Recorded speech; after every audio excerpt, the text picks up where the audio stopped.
Hi, hello, നമസ്കാരം. കുറച്ച് കാലമായിട്ട് വീഡിയോ ഒന്നും ഇട്ടിട്ടില്ല. അതിന് കാരണം പലതുമുണ്ട്. ഇപ്പോൾ ഒരു രൂപത്തിലൊരു മാറ്റമുണ്ട്, എല്ലാവർക്കും അറിയാം. ഞാനങ്ങനെ മീശ ഷേവ് ചെയ്യാറില്ല. മാത്രമല്ല, ഇന്നത്തെ വീഡിയോ വളരെ ചെറിയ രീതിയിൽ പതുക്കെ കുറഞ്ഞ പാചകങ്ങൾ കൊണ്ട് നിർത്താൻ ഞാൻ തീരുമാനിച്ചിരിക്കുന്നത്.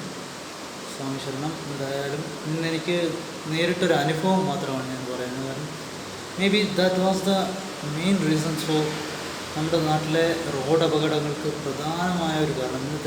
ഇന്ന് നാട്ടിൽ ഒരുവിധം ബൈക്ക് അല്ലെങ്കിൽ വാഹനങ്ങളിലുള്ളത് LED ലൈറ്റ്സ് ആണ്.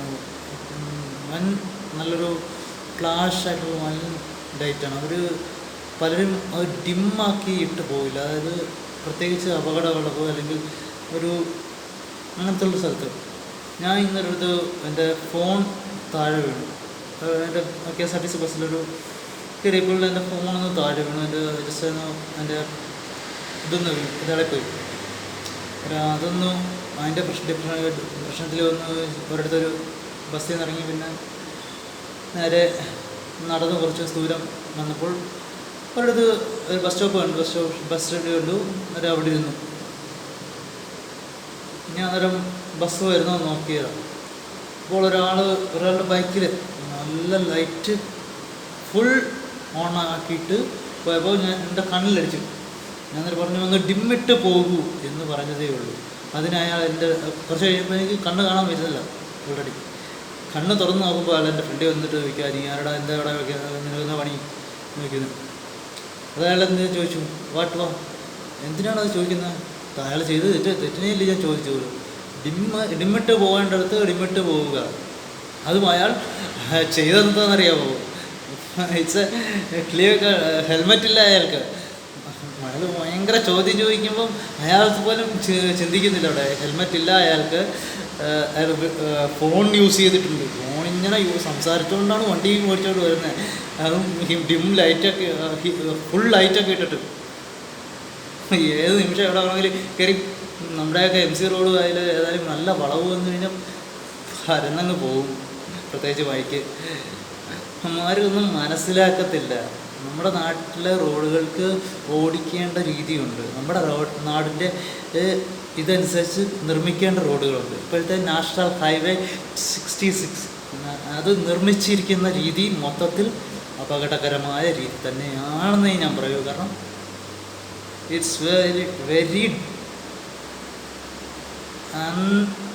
അൺകൺവെൻഷനൽ ആൻഡ് നോട്ട് സ്യൂട്ട് ഫോർ നമ്മുടെ രാജ്യത്തിൻ്റെ നമ്മുടെ സംസ്ഥാനത്തിൻ്റെ ഒരു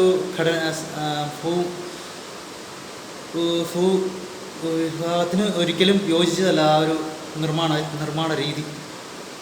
ഐ തിങ്ക് അങ്ങനെയാണെങ്കിൽ ഇവർ വരുന്ന അടുത്ത ജൂൺ മാസത്തിലേക്ക് കൊല്ലം ജില്ലയിലെ പല ഭാഗങ്ങളിലെയും ഇടിഞ്ഞിടിഞ്ഞ് അപകടങ്ങളുടെ ഘോഷയാത്ര കാണാം. ഞാൻ ഇന്ന് പറഞ്ഞ നമ്മുടെ വിഷയത്തിൽ നിന്ന് തെന്നി മാറി. അയാൾ എൻ്റെ അടുത്ത് പറഞ്ഞാൽ ഞാൻ ഓൾറെഡി സ്വാമിയായതുകൊണ്ട് ദേഷ്യപ്പെടാനും പറ്റത്തില്ല. ഓൾറെഡി ഒരു ഡിപ്രഷൻ, ദേഷ്യം, ഒരു ഡിസപ്പോയിൻമെൻറ്റ്, ഫോണും ഇല്ല. അന്നേരം അവിടുന്ന് ആ ബസ്സിൻ്റെ ഇരിക്കാൻ തന്നെ അയാളെ സമ്മതിക്കുന്നത്. അതായത് റൂഡായിട്ട് ബിഹേവ് ചെയ്യുന്നു. സംഭവം സ്ഥലം. പിന്നെ ഞാൻ ഇറങ്ങി നടന്നു. ആ ബസ് സ്റ്റോപ്പിൽ ഇരിക്കാതെ അയാളെ ടോർച്ചർ ചെയ്യും. അയാളെ അവസാനം ഞാൻ എന്തെങ്കിലുമൊക്കെ പറയും. ഈ സ്വാമിയായിരിക്കുന്ന സമയത്ത് നിയന്ത്രിക്കണം എന്ന് വിചാരിച്ചുകൊണ്ട് എൻ്റെ ദേഷ്യം എന്നിൽ തന്നെ തീർത്തു. ഒന്ന് അലറി ഞാൻ അയാളെ. അത് ചിലപ്പോൾ അയാൾക്ക് മേ ബി ഇറ്റ്സ് നോർമലായിട്ട് തോന്നിക്കാണും. പിന്നെ ഞാനൊന്ന് പോയപ്പോൾ അയാൾ എന്നെ ഫോളോ ചെയ്തുകൊണ്ടേയിരിക്കുന്നു. പിന്നെ നടന്നു പോവുക. സംഭവം നടന്നെടുത്ത് പേഴയ്ക്കാപ്പള്ളി ആൻഡ് കീഴിലും. He is not wearing helmet and is using ഫോണിൽ സംസാരിക്കുകയാണ് ഇങ്ങനെ പിടിച്ച്. എന്നിട്ട് എന്നെ ഭീഷണിപ്പെടുത്തുന്ന രീതിയിലുള്ള നോട്ടവും ഒരുമാതിരിയിൽ ഒരു സത്യം പറഞ്ഞാൽ അയാളുടെ ഒരു ഗുണ്ട ലുക്കാണ്. അയാളുടെ വണ്ടി നമ്പർ അന്നേരം അപ്പോൾ ഞാൻ നോട്ട് ചെയ്തതാണ്. KL40M 8101. That was the number, bike number. It's a bike. ആ നമ്പർ ഞാൻ നോട്ട് ചെയ്തു. പക്ഷേ വേണ്ട, കേസിന് പോയാൽ എൻ്റെ തെളിവൊന്നുമില്ല. കാരണം എൻ്റെ ഫോൺ ഓൾറെഡി ഓൾറെഡി ക്യാമറ എടുക്കാനോ ഫോട്ടോ എടുക്കാനോ ഒന്നും പറ്റാത്ത ഡിസ്പ്ലേ വരെ പോയി കിടക്കുന്നു. കാണാൻ ഒരവസ്ഥയിൽ ഫോൺ അല്ലെങ്കിൽ ഇതെടുത്തില്ലായിരുന്നു. ഉണ്ടായിരുന്നെങ്കിൽ ഞാൻ എടുത്തേനെ, എല്ലാ എണ്ണത്തിനും പണി കൊടുത്തേനെ. പക്ഷേ എനിക്കിത് ആരോടെങ്കിലുമൊക്കെ പറഞ്ഞില്ലെങ്കിൽ, ഇങ്ങനെ ഇതെങ്കിലും ചെയ്തില്ലെങ്കിൽ ഞാൻ ഒരു കൊല്ലംകാരനാവില്ലടാ. അവൻ ആരാണെങ്കിലും ഇത് വെച്ച് അത്യാവശ്യം ആരെങ്കിലും കാണുമല്ലോ, മനസ്സിലാക്കട്ടെ കുറച്ച് പേരെങ്കിലും. നീയൊക്കെ വണ്ടി ഓടിക്കുകയും കേരളത്തിലെ റോഡിൽ ഒരു അറ്റ്ലീസ്റ്റ് 40 to 45 മാത്രം എടുക്കുക സ്പീഡ്. അതും രാത്രികളിൽ. രാത്രികളിൽ 40 to 45 കൂടുതൽ ഒരു ബൈക്ക് യാത്രകനോ അല്ലെങ്കിൽ 2 വീലർ 4 വീലറോ ആരും എടുക്കാതിരിക്കുക മാക്സിമം. കാരണം നമ്മുടെ റോഡുകളൊട്ടും മലേഷ്യയിലെ അല്ലെങ്കിൽ ദുബായിലെ റോഡുകൾ പോലെയല്ല, സ്ട്രെയിറ്റ് റോഡുകളല്ല. അത് മനസ്സിലാക്കിയിട്ട് ഓടിക്കടാ നീയൊക്കെ. എന്നിട്ട് അതും സേഫ്റ്റി വ്യൂവേഴ്സ് പറയുന്ന പോലെ അതും ചെയ്തിട്ട് പോകും. അല്ലാതെ മറ്റുള്ളവൻ്റെ അത് സേഫ്റ്റി കാര്യം പറയുമ്പം മറ്റുള്ളവൻ്റെ മണ്ടയ്ക്ക് കയറാനല്ല വരേണ്ടത്, കേട്ടല്ലേ? നീ ഇത് ചെയ്യുന്ന ഓരോരുത്തരും, പിന്നെ 3 ബൈക്കിൽ 3 യാത്രയ്ക്കുന്നതിന് ഞാൻ ഒരു വട്ടം ചെയ്തിട്ടുണ്ട്, തെറ്റാണ്. ഇനി ഒരിക്കലും ഞാൻ ചെയ്തിട്ടില്ല. ബൈക്കിൽ 3 പേരും 2, 3, 4, 5 പേരും ഒക്കെ കയറ്റി പോകുന്നവരും ഒക്കെ സൂക്ഷിക്കുക. ഇവിടുത്തെ മന്ത്രിമാരുടെ അല്ലെങ്കിൽ ഗതാഗത രംഗത്തിൻ്റെ തകർച്ചയാണത് സത്യം. അല്ലെങ്കിൽ അവിടുത്തെ MBD എന്ന് പറഞ്ഞ ഒരു ഭാഗത്ത് ക്യാമറ ഉണ്ടോ എന്ന് അറിയില്ല. ഈ പഴയിലം ആൻഡ് കീഴിലത്തിനിടയ്ക്ക് ഒരു സ്ഥലത്താണ് അയാൾ മെയിൻലി നോക്കിയത്. അയാൾ കീഴിലം ഭാഗത്ത് വന്ന് ജസ്റ്റ് നിന്നു.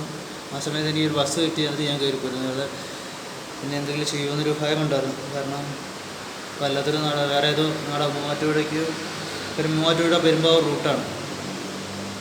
എനിക്കറിയാത്തൊരു സ്ഥലം. ഞാൻ കൊല്ലംകാരനല്ലേ, എല്ലാവർക്കും ഒരു വല്ലാത്തൊരു ഇതല്ലേ.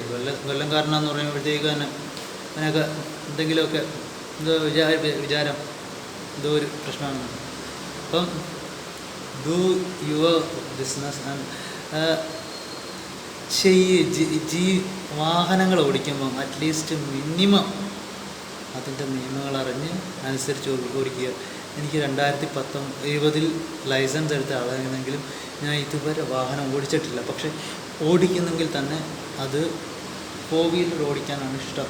എനിക്ക് 2 വീലർ അതിൽ കോൺഫിഡൻസ് ഇല്ല. കാരണം met an accident with 2 wheeler and also met an accident with KSRTC. So I can the confidence to drive a 2 wheeler. അതില്ലാത്തത് കൊണ്ട് തന്നെയാണ് ഇപ്പോഴും ഞാൻ വണ്ടി ഓടിക്കാത്തത്. പിന്നെ വണ്ടി എടുക്കണമെങ്കിൽ എൻ്റെ സ്വന്തം പൈസയ്ക്ക് വെക്കുന്ന പൈസയ്ക്ക് വേണം എടുക്കണം എന്നുള്ളൊരാഗ്രഹം ഉണ്ടായതുകൊണ്ട് മാത്രമാണ്. പിന്നെ ആരുടെയും ബെഗ് ചെയ്യുന്ന ശീലം എനിക്കില്ല. പറഞ്ഞില്ലെങ്കിൽ എനിക്ക് ഒന്നും ഉറക്കം വരത്തില്ല.